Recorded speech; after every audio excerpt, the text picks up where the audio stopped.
नमस्कार।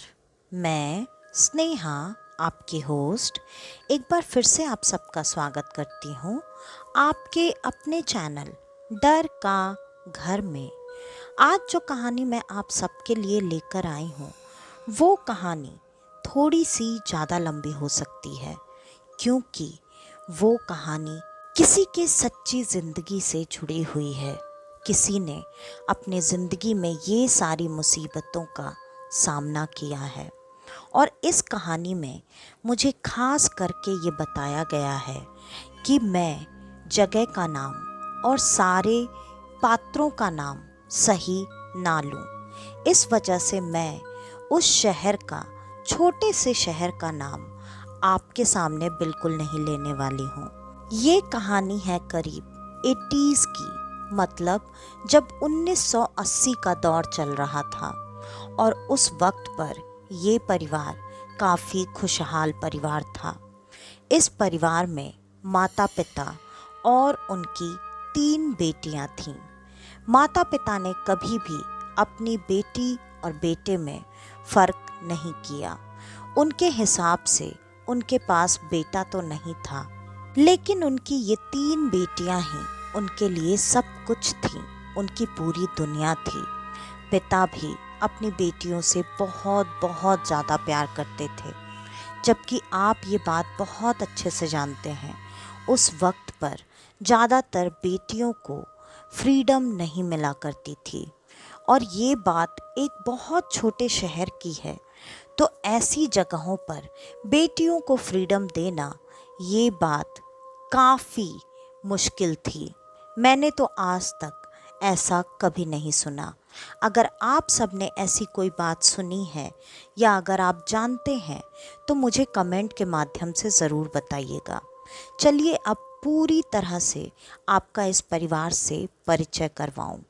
उन तीनों बेटियों का नाम भी मैं इसमें नहीं शामिल कर रही हूँ और ना ही कोई काल्पनिक नाम दे रही हूँ। मैं तीनों बेटियों को बड़ी, मझली और छोटी कहकर बुलाऊंगी। बड़ी बेटी की उम्र उस वक्त करीब करीब 14 साल थी, मझली की उम्र 12 और सबसे छोटी की 8 साल थी। उसके पिता जिस जगह पर काम किया करते थे वो वहाँ का एक बहुत बड़ा स्टील प्लांट था। उस स्टील प्लांट के बारे में शायद आप में से बहुत सारे लोगों ने सुना होगा, या फिर आप में से हो सकता है कुछ के पिता उसी स्टील प्लांट में काम भी किया करते होंगे। उस स्टील प्लांट में इन तीनों बेटियों के पिता एक अच्छे पोजीशन पे थे। वो इस प्लांट में तब से काम कर रहे थे जब से ये प्लांट शुरू हुआ था और उनकी ज़िंदगी काफ़ी अच्छी चल रही थी। पिता काफ़ी मेहनती थे, या फिर आप यूं भी कह सकते हैं कि बेटियों की किस्मत की वजह से पिता का अब एक बहुत अच्छा और बड़ा प्रमोशन हुआ। पिता अब ऑफिसर ग्रेड पर आ चुके थे। पहले ही उनको उनकी कंपनी की तरफ से एक घर मिला हुआ था, लेकिन वो छोटा घर था, 1 BHK। और अब जबकि उनका प्रमोशन हो चुका था, वो ऑफिसर ग्रेड पर आ चुके थे। अब उन्हें एक बड़ा घर मिला। वो शहर भी अभी पूरी तरह से डेवलप नहीं था और उनको जो घर मिला था वो काफ़ी आउटर एरिया में था और उस घर में अब उन लोगों को शिफ्ट होना था। पत्नी और बच्चे कोई भी वहाँ पर शिफ्ट होना नहीं चाहते थे, क्योंकि उन्हें उनके उस पुराने घर से काफ़ी ज़्यादा लगाव था। उस एरिया में आप यूं तो कह सकते हैं कि वो 1 BHK था, लेकिन वो कोने का फ्लैट होने की वजह से, खास करके ग्राउंड फ्लैट होने की वजह से, वहाँ पर एरिया बहुत बहुत ज़्यादा था और उस एरिया में बच्चों को खेलने में बहुत आसानी हुआ करती थी। लेकिन बच्चे तो फिर भी बड़ा घर देखकर मान गए थे वहाँ शिफ्ट होने के लिए, लेकिन पत्नी को अपने उस घर को छोड़कर जाना बिल्कुल अच्छा नहीं लग रहा था, क्योंकि वो ये सोच रही थी, ये घर जो मैंने अपने हाथों से बनाया, सजाया, इस तरह से इस घर को चलाया, आज मैं इस घर को छोड़कर चली जाऊंगी, लेकिन जाना तो था ही। आखिरकार उन सब की शिफ्टिंग वहाँ पर हो गई और वहाँ पर शिफ्ट होने के बाद वहाँ आसपास के घरों में, गिने चुने घरों में ही सही, लेकिन लोग रह रहे थे। वहाँ उस कंपनी की तरफ से जो एरिया बनाया जा रहा था वो लगभग बनकर पूरा तैयार हो चुका था और उसके कुछ घरों में वैसे ही ऑफिसर ग्रेड के लोग आकर रह भी रहे थे। अब आज उनकी शिफ्टिंग हो चुकी थी। कुछ दिनों में धीरे धीरे करके लोगों से जान पहचान भी शुरू होने लगी। इन तीनों बच्चियों की मम्मी में एक खास बात थी, उनको बिल्कुल भी घर से बाहर निकलना, घूमना फिरना ये चीज़ें नहीं पसंद थीं। वो ये चीज़ें करना कभी नहीं चाहती थीं। वो ज़्यादातर अपने जान पहचान वालों के घरों में जाया तो करती थीं, लेकिन सिर्फ और सिर्फ अपने पति के साथ। वो भी वहाँ से काफ़ी दूर रहा करते थे, तो वो अपने पति के साथ ही आना जाना किया करती थीं। और कॉलोनी में नया शिफ्ट होने की वजह से लोग अब धीरे धीरे उनसे जान पहचान बढ़ा रहे थे और उन्हें ये बात भी बहुत अच्छे से पता थी कि वहाँ रहने वाले उस इंसान की जान पहचान काफ़ी ज़्यादा है। मतलब इन तीनों बच्चियों के पिता की, उनकी उस पूरे शहर में पकड़ बहुत अच्छी थी। वो ज़्यादातर ऐसे ही ऊंचे ऊंचे पदों के लोगों को बहुत अच्छे से जाना करते थे। ये सारी बातें जानकर लोग उनसे अब खास तौर पे रिश्ता बनाने में इंटरेस्टेड थे। इसी वजह से उनकी पत्नी से भी वहाँ की सारी लेडीज़ दोस्ती करना चाहती थीं। सब ने अब धीरे धीरे उनके घर में आना जाना शुरू कर दिया था। अभी तक उनके घर के जस्ट बगल वाला घर खाली ही था, लेकिन करीब 6 महीने बाद वहाँ पर भी एक फैमिली शिफ्ट हुई। उनकी भी 3 बेटियां ही थीं और वो अपनी बेटियों के साथ काफ़ी अजीब और अलग तरह का व्यवहार किया करती थीं। अब धीरे धीरे जब उन लोगों को, मतलब नए लोगों को, इस परिवार के बारे में पता चला तो उन्होंने भी इस परिवार से दोस्ती, आना जाना सब कुछ शुरू करने की कोशिश शुरू की। इनके लिए ये बहुत आसान था क्योंकि ये तो पड़ोसी ही थे। आपस में हमेशा वो जब भी कुछ बनाती, इनके घर खाने खिलाने के लिए चीज़ें लेकर आया करती थीं। इसी तरह धीरे धीरे लगभग 1 साल बीत चुका था। 1 साल के बाद अब अचानक उस घर में, जो कि पहले शिफ्ट हुए थे, वो दुबे जी का परिवार था और जो बाद में शिफ्ट हुए थे वो चौधरी जी का परिवार था। दुबे जी के परिवार में एक खुशखबरी आई और दुबे जी की पत्नी को पता चला कि वो माँ बनने वाली हैं। ये बात सुनकर दुबे जी को काफ़ी खुशी हुई और उन्होंने पूरे मोहल्ले में कुछ समय बाद मिठाइयाँ बंटवाईं, क्योंकि पैसे की कोई कमी नहीं थी। दुबे जी जहाँ जिस कंपनी में काम किया करते थे, उसके अलावा उन्होंने 2 बिजनेस और बाहर भी खोल रखे थे, जिसमें से उनकी एक गैस की एजेंसी थी। उसके अलावा उनका ट्रांसपोर्ट का भी बहुत बड़ा बिजनेस था। ये सब उन्होंने अपने कॉन्टैक्ट के माध्यम से ही संभव किया था। अब ये खुशखबरी सुनकर सारे लोगों ने कुछ कुछ बातें बनाई, कुछ अच्छी और कुछ बुरी, जिससे कि उस परिवार को कोई फर्क नहीं पड़ता था। देखते ही देखते पूरे 9 महीने भी बीत गए और उन्हें एक सुंदर प्यारा सा बेटा पैदा हुआ। ये बात देखकर कुछ लोगों को अच्छा नहीं लग रहा था, जिसमें से एक थे उनके पड़ोसी, क्योंकि उनको भी बेटे की चाह बहुत सालों से थी, लेकिन उनकी ये चाहत कभी पूरी ही नहीं हो पाई, क्योंकि उनकी पत्नी में, मतलब चौधरी जी की पत्नी में 3 बच्चियों के बाद कुछ प्रॉब्लम आने की वजह से वो अब बच्चा पैदा करने में बिल्कुल भी सक्षम नहीं थी। अब देखते ही देखते बच्चे के लिए एक बहुत बड़ी पार्टी थ्रो की गई और वहाँ पर इतनी बड़ी पार्टी आज तक उस पूरे कॉलोनी में किसी ने नहीं देखी थी। उस पार्टी से बहुत सारे लोगों को बहुत बुरा लग रहा था, लेकिन दुबे जी, उनकी पत्नी और तीनों बच्चियां बहुत बहुत ज़्यादा खुश थीं। उन्हें अब भाई मिल चुका था जिसे वो राखी बांध सकती थी।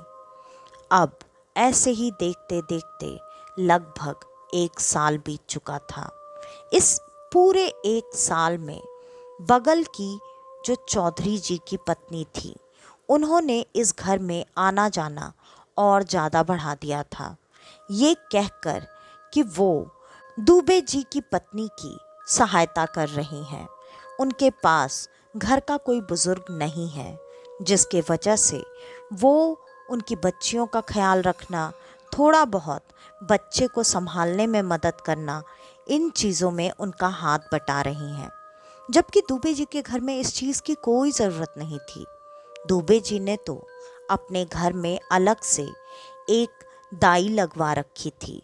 वो दाई माँ हमेशा समय समय पर आकर दुबे जी की पत्नी की मालिश किया करती, बच्चे की मालिश किया करती और बच्चियों का अच्छे से ख्याल भी रखा करती थी, क्योंकि ये वही दाई माँ थी जो कि इन तीनों बच्चियों के जन्म के वक्त भी दुबे जी की पत्नी के साथ रहकर उनका हमेशा ख्याल रखा करती थी और उनके साथ संबंध भी काफ़ी अच्छे थे।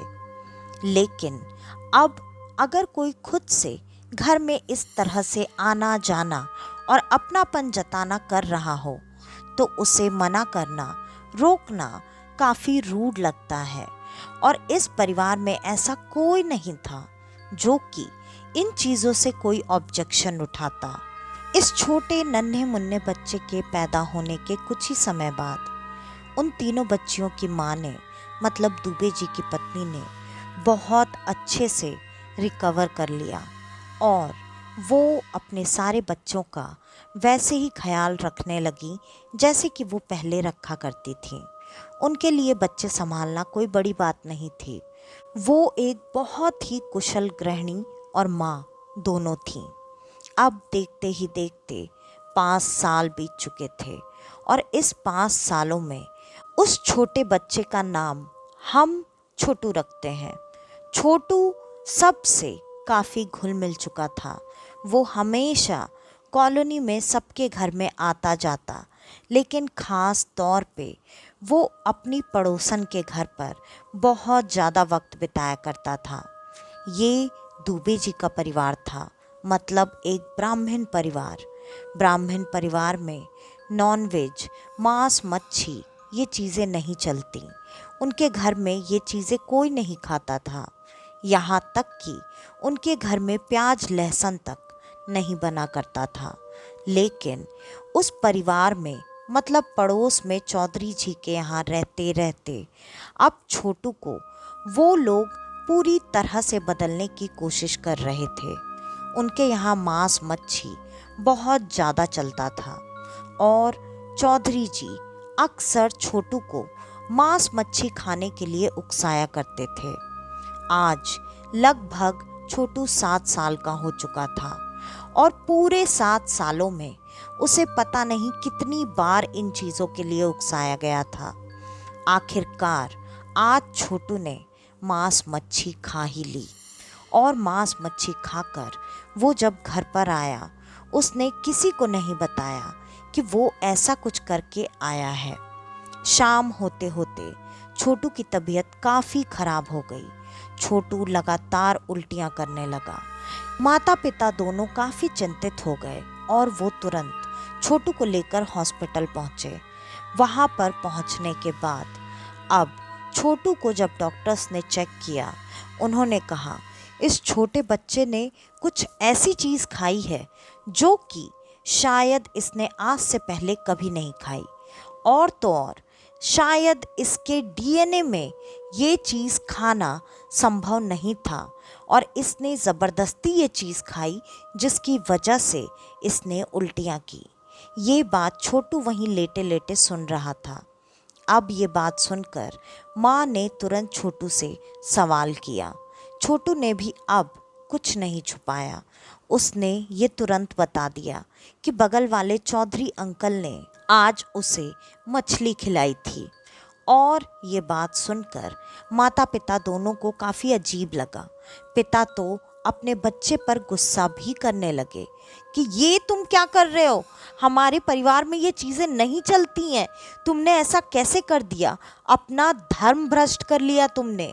लेकिन छोटू तो बच्चा था, इस वजह से माँ ने पिता को शांत करवाते हुए कहा, अरे जाने दीजिए, आप क्यों, बच्चे की हालत तो देखिए, उसे अभी मत डांटिए, हम बाद में उसे घर चलकर समझाएंगे। और डॉक्टर ने उसकी हालत में सुधार लाने के लिए उसे 2-3 दिन के लिए एडमिट करने को कहा।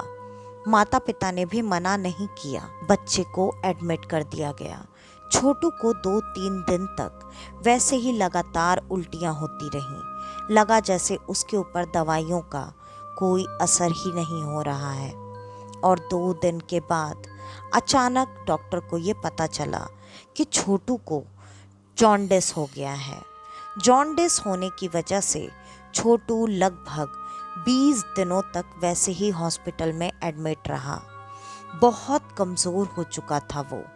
उसने बहुत मुश्किल से रिकवरी की और वो घर वापस आया।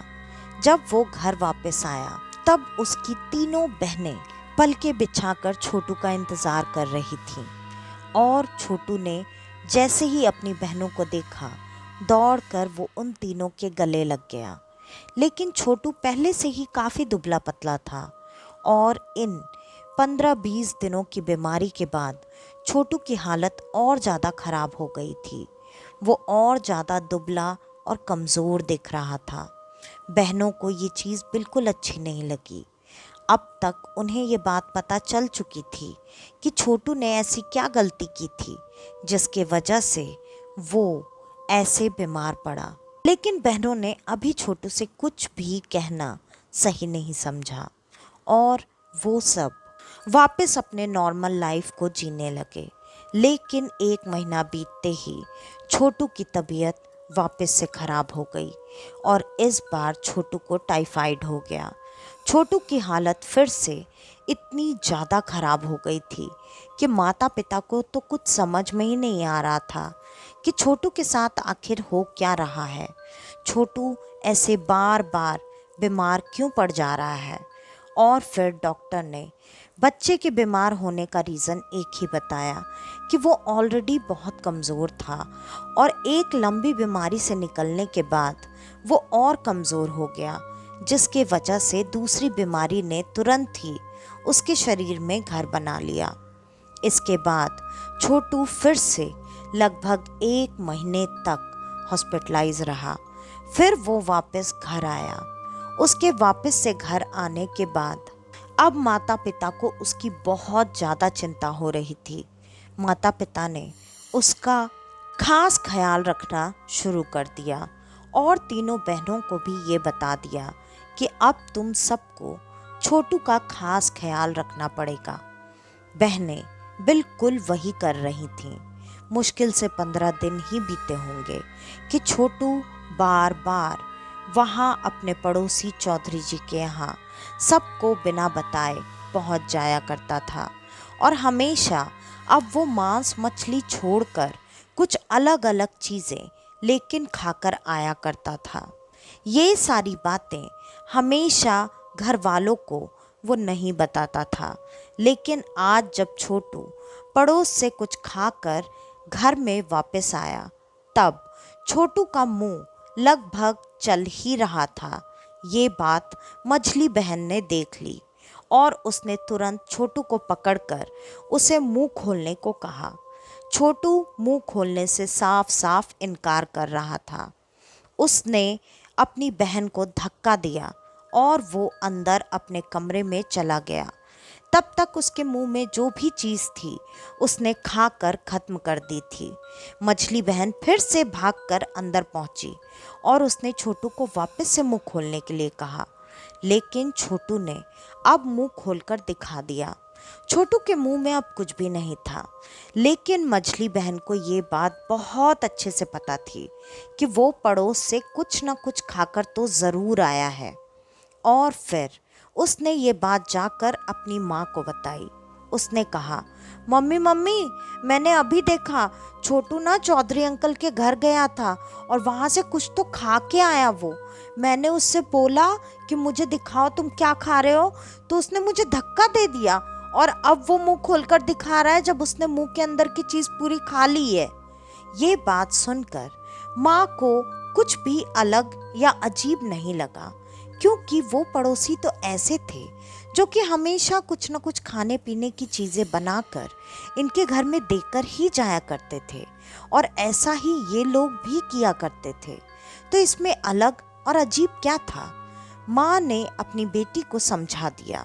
बेटी भी चुप हो गई। लेकिन ठीक इसी हादसे के 4 दिन के बाद छोटू की तबीयत वापस से बिगड़ गई और छोटू को फिर से जब डॉक्टर के पास ले जाया गया तब डॉक्टर ने बताया इस बार छोटू को मलेरिया हो गया है।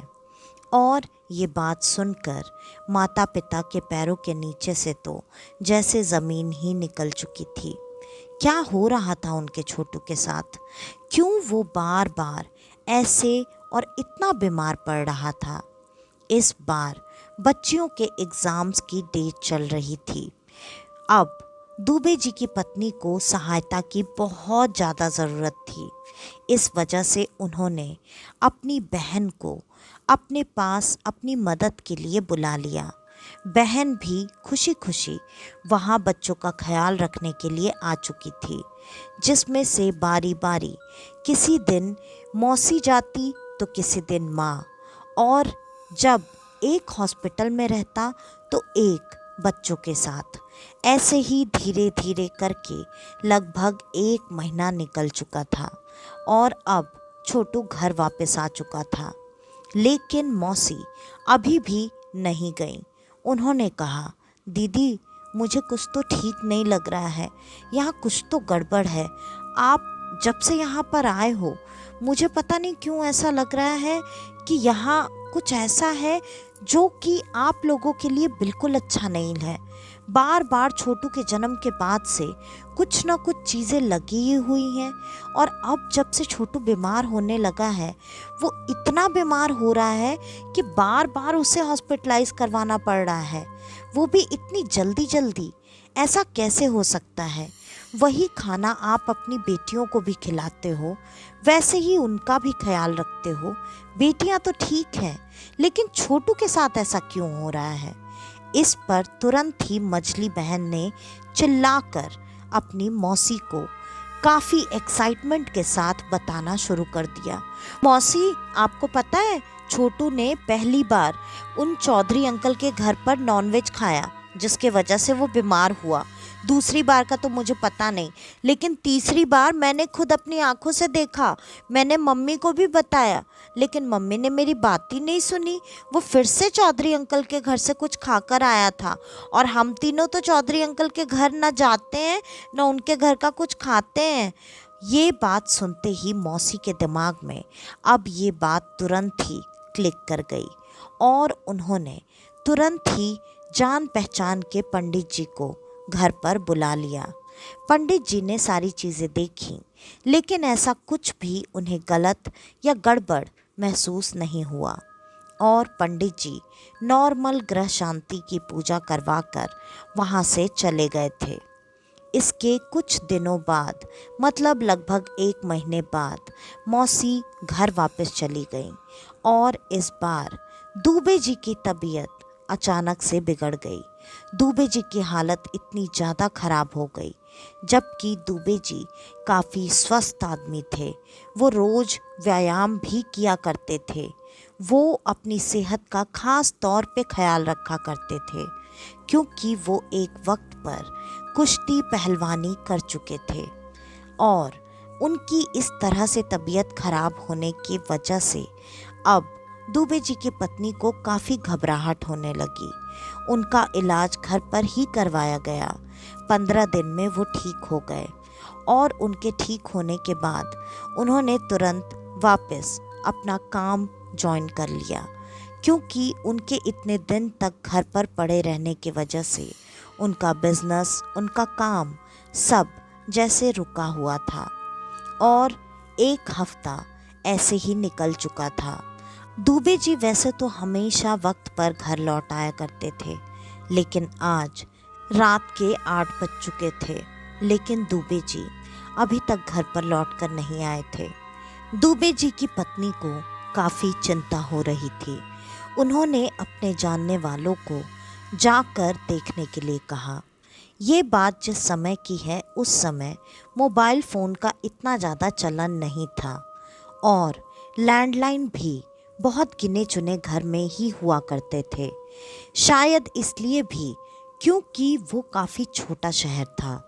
उन्होंने जब अपने जानने वाले को दुबे जी को ढूंढने के लिए भेजा, 1 घंटे में वो घर पर वापस आया और काफ़ी डरा घबराया सा तुरंत दुबे जी की पत्नी को उसने अपने साथ हॉस्पिटल चलने के लिए कहा। और हॉस्पिटल जाने के बाद दुबे जी की पत्नी ने जो देखा, वो देखकर उन्हें एक और बड़ा झटका लगा। वहाँ दुबे जी बिस्तर पर लेटे हुए थे। उन्हें काफ़ी चोटें आई थीं और उनके पैर में फ्रैक्चर हो गया था। उनकी टांगें टूट चुकी थीं। वो हॉस्पिटल के बेड पर लेटे हुए थे।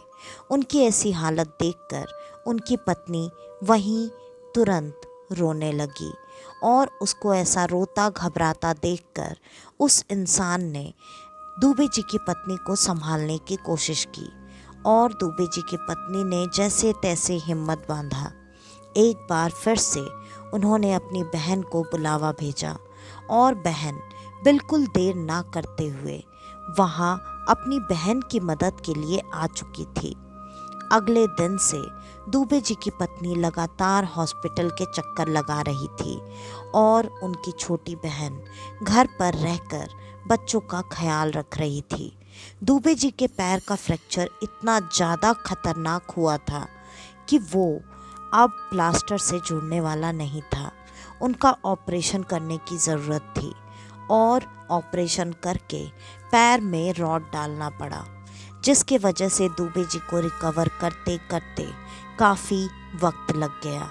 आखिरकार लगभग 3 महीने बाद वो घर पर आए और वो चलना फिरना हल्का फुल्का शुरू कर चुके थे, लेकिन उनको अभी भी चलने फिरने में काफ़ी मुश्किलों का सामना करना पड़ रहा था। अब क्योंकि 3 महीने से उनकी बहन यहीं पर थी और दुबे जी घर भी आ चुके थे, उन्होंने अपनी बहन को घर भेजने के लिए कह दिया।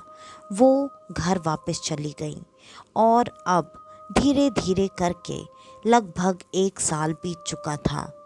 इतने में घर में हमेशा छोटी बड़ी कुछ न कुछ चीज़ें लगी ही रहती थीं और इस वजह से अब उनके घर की फाइनेंशियल कंडीशन, जो कि बहुत अच्छी थी, वो धीरे धीरे बिगड़ने लगी और धीरे धीरे जिस घर में हमेशा सुख, शांति और प्यार बना रहता था, आज उस घर में सुख, शांति और प्यार की जगह पर बिल्कुल अलग माहौल था। उस घर में हमेशा बच्चों के बीच में लड़ाई झगड़े लगे रहते और तो और बच्चे अक्सर बीमार हो जाया करते थे। लगभग 2 साल ऐसे ही छोटी छोटी चीज़ों में निकल चुके थे। घर की हालत फाइनेंशियली अब काफ़ी बुरी हो चुकी थी। धीरे धीरे अब लगता था जैसे दुबे जी का काम करने में भी उतना मन नहीं लगता है। वो अब धीरे धीरे अपने दोनों बिजनेस को बंद कर चुके थे और उन्होंने सिर्फ अपने जॉब पर ही फोकस किया हुआ था। 2 साल बीतने के बाद एक दिन अचानक दुबे जी की पत्नी को फिर से ये खबर मिली कि उनके पति का जो पैर पहले टूटा था, वो पैर वापस से टूट गया है। और उस पैर के वापस से टूटने के बाद उनकी हालत पहले से भी ज़्यादा गंभीर हो चुकी थी।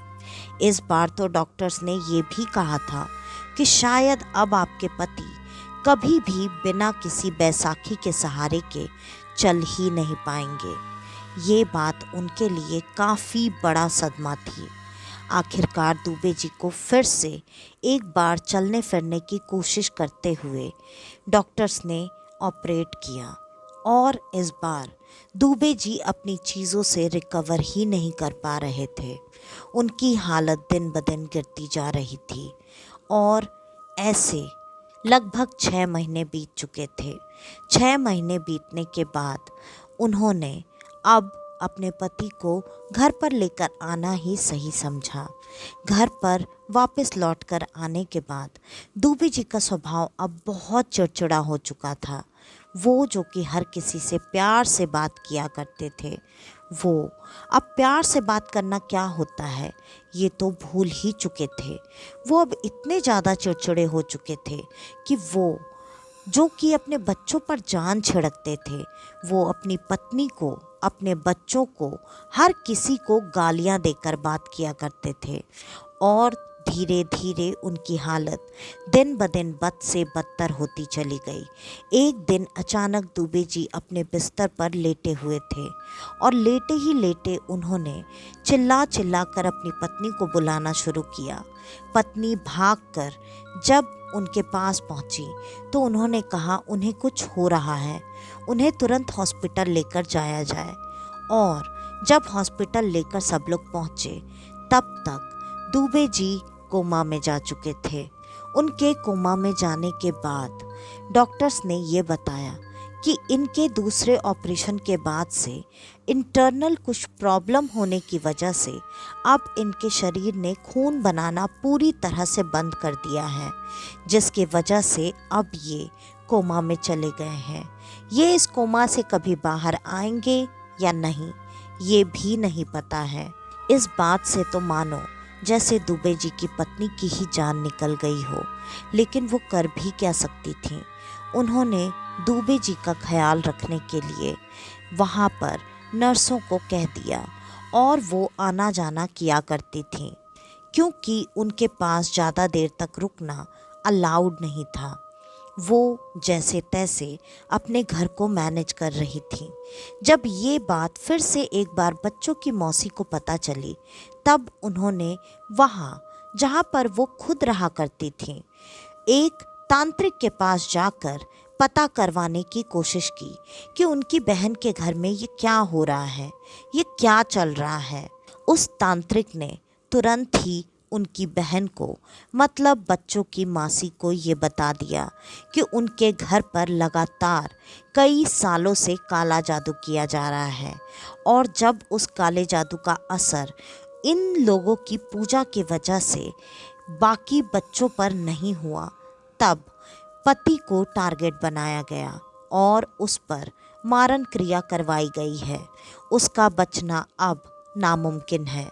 उसकी मौत आज शाम में ही हो जाएगी और वैसा ही हुआ। शाम में ही दुबे जी की मौत की खबर सबको मिल चुकी थी। अब पूरी तरह से दुबे जी का परिवार बिखर चुका था, लेकिन फिर भी दुबे जी की साली मतलब बच्चों की मासी ने हार नहीं मानी। उन्होंने कहा अब तो जो होना था बाबा जी हो चुका, लेकिन मेरी बहन और उसके बच्चे सुरक्षित रहें इसके लिए कुछ कीजिए। पंडित जी भी काफ़ी पहुँचे हुए थे। उन्होंने काफ़ी सारी चीज़ें की और उसके बाद उन्होंने कहा कि मुझे एक बार तुम्हारी बहन के घर जाना पड़ेगा। मासी ने बिल्कुल देर नहीं की। वो अगले दिन ही तांत्रिक बाबा को लेकर अपनी बहन के घर पर पहुंच चुकी थी और वहां पर पहुंचने के बाद उन तांत्रिक बाबा ने तुरंत ही उन लोगों को कुछ कुछ जगह बताई और उन जगहों पर जाकर उन्होंने कहा तुम्हें कुछ चीज़ें मिलेंगी, उन चीज़ों को निकाल कर मेरे पास लेकर आओ। जो जो जगह पंडित जी ने बताई थी उस हर जगह पर काली गुड़िया मिली। जो काली गुड़िया कुछ में पिन चुभे हुए थे, कुछ खून में डुबाए हुए से लग रहे थे। कुछ के ऊपर कुछ अजीब अजीब सी कलाकृतियां बनी हुई थीं। ऐसे ही लगभग 9 गुड़िया उस घर से बरामद की गई और तांत्रिक जी ने तुरंत उन गुड़िया को ले जाकर बाहर बागीचे में जला दिया और फिर उन्होंने बेटे को बुलाकर, मतलब छोटू को बुलाकर, वहाँ गार्डन के एक ओर इशारा करके वहाँ गड्ढा खोदने को कहा। छोटू ने भी देर नहीं की, उसने तुरंत वो गड्ढा खोदना शुरू किया। थोड़ी ही देर तक खुदाई करने के बाद छोटू ने तुरंत उन पंडित जी को, तांत्रिक जी को चिल्लाकर बुलाया, लेकिन तांत्रिक जी ने वहां आने से मना कर दिया। उन्होंने छोटू से कहा, वहां जो गड्ढे में 4 गुड़िया पड़ी हुई है, उन चारों गुड़िया को लाकर मुझे दे दो। छोटू ने वैसा ही किया। उसने लाकर वो सारी गुड़िया तांत्रिक जी को दे दी। उन्होंने उन गुड़िया के साथ भी वही किया और फिर उन्होंने थोड़ी देर तक पूजा पाठ, मंत्रों का उच्चारण, हवन, सारी चीज़ें करने के बाद घर का बंधन किया। और घर का बंधन करने के बाद उन्होंने कहा, चाहे जो भी हो जाए, अब आज के बाद से आप या आपके बच्चे कभी भी किसी का भी लिया दिया कुछ भी नहीं खाएंगे, वरना आप सबकी जान भी बिल्कुल वैसे ही चली जाएगी जैसे आपके पति की जान गई। और जहाँ तक रही बात आपके काम और बिजनेस की, तो वो भी धीरे धीरे वक्त सुधर जाएगा, आप चिंता बिल्कुल ना करें। लेकिन अभी से कम 5 सालों तक लगातार साल में एक बार ठीक आज के ही दिन आप सबको वहाँ मेरे पास आना पड़ेगा। और फिर इतना कहकर वो वहाँ से चले गए। उसके बाद लगातार 5 सालों तक वो पूरा परिवार मिलकर उन तांत्रिक बाबा के पास जाता रहा।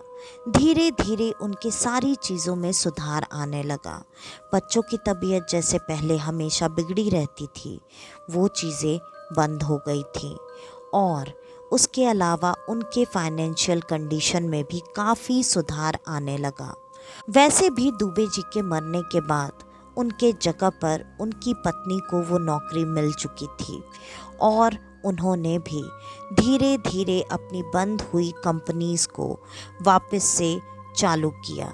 ट्रांसपोर्ट का बिज़नेस तो उन्होंने चालू नहीं किया क्योंकि वो संभाल नहीं सकती थी और उनके बच्चे इस लायक नहीं थे कि वो उनकी मदद कर सके।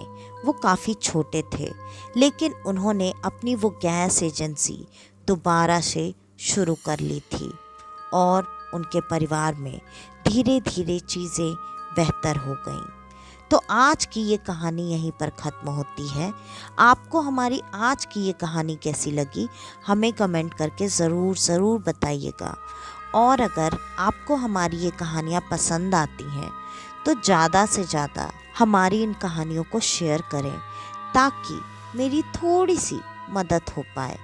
और अगर आपके पास आपकी ऐसी कोई कहानी है जो आप हम सब के साथ बांटना चाहते हैं तो आप मेरे ईमेल आईडी या इंस्टा आईडी पर हमें वो कहानी भेज सकते हैं। तो आज के लिए बस इतना ही। मैं स्नेहा, आपकी होस्ट, आज के लिए लेती हूँ अलविदा। वापस से आपसे मिलने आऊँगी और आप सबको लेकर जाऊँगी कुछ जाने अनजाने किस्से कहानियों के सफ़र पर, आपका अपना डर का घर में। तो तब तक के लिए नमस्कार।